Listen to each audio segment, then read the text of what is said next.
नमस्कार दोस्तों, स्वागत है आपका मेरे चैनल पे। दोस्तों आज हम बात करेंगे इंडियन एयरफोर्स के उन 3 प्रोजेक्ट के बारे में जिन्हें रिजेक्ट कर दिया गया है और अब उनका लोकली ही पूरा किया जाएगा। और इसके पीछे कारण मेक इन इंडिया भी है। इसके अलावा कोविड-19 महामारी के चलते जो आत्मनिर्भर भारत के ऊपर बल दिया जा रहा है वो भी इसके पीछे कारण हो सकता है। तो चलिए दोस्तों आज इसी के ऊपर बात करेंगे। तो दोस्तों पीएम नरेंद्र मोदी गवर्नमेंट के कहने के बाद कि लोकल के ऊपर बल दिया जाए, आत्मनिर्भर भारत बनाया जाए, उसके बाद इंडियन एयरफोर्स ने अपने 3 बड़े एक्विजिशन प्रोजेक्ट जो कि लगभग 8000 करोड़ रुपए के थे उन्हें रद्द कर दिया है। और दोस्तों ये जो प्रोजेक्ट रद्द किए गए हैं इनकी अगर बात करें तो इसके अंदर पहला प्रोजेक्ट जो था वो था 38 पायलटस बेसिक ट्रेनर एयरक्राफ्ट के लिए जो कि स्विट्जरलैंड से खरीदे जाने थे। इसके अलावा हमने 20 अतिरिक्त हाक प्लेन भी खरीदने थे ब्रिटेन से। और इसके अलावा दोस्तों 80 जगुआर फाइटर जेट को भी अपग्रेड करने का प्लान था, इनके इंजन्स को बदल के, जो कि अमेरिका से खरीदे जाने थे।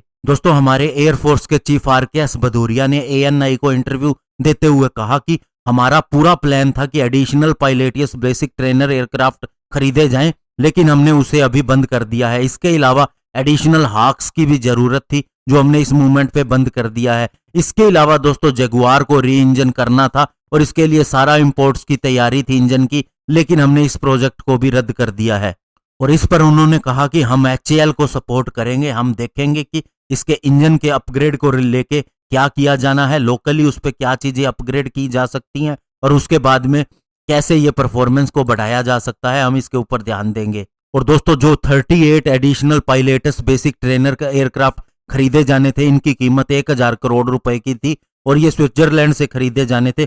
लेकिन अब दोस्तों इंडियन एयरफोर्स एचएएल द्वारा बनाए गए एडवांस HTT-40 ट्रेनर प्लेन के साथ में जा सकती है, जो कि दोस्तों अपनी एडवांस स्टेज के अंदर है डेवलपमेंट की। इसके अंदर दोस्तों काफी ज्यादा प्रॉब्लम आ रही थी, यही कारण था कि बाद में स्विट्जरलैंड का प्लेन सिलेक्ट किया गया और उसके अंदर ऑप्शन भी रखा गया कि एक रीऑर्डर दिया जा सकता है। लेकिन दोस्तों बाद में अब चूंकि इसके अंदर प्रोग्रेस हो रही है और बल भी लोकल पे दिया जा रहा है, तो ऐसे में दोस्तों इन्हें खरीदना बेटर रहेगा। और अगर इनको इंडियन एयरफोर्स खरीदती है तो ऐसे 70 एयरक्राफ्ट खरीदे जाएंगे।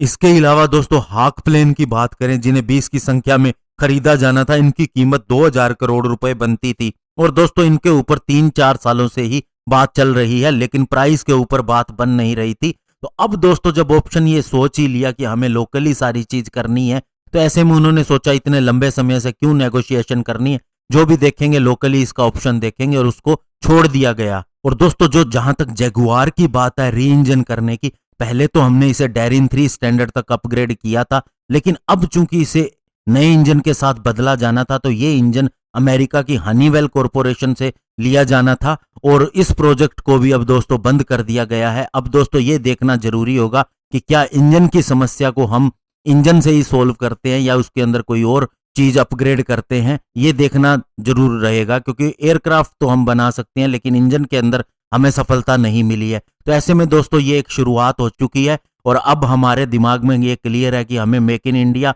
और लोकल के हिसाब से ही जाना है। तो ऐसे में दोस्तों सोल्यूशन भी जो उसका निकलेगा वो हमारे बस की बात ही होगी और हमें अपग्रेड करने में भी मदद करेगी। धन्यवाद, जय हिंद।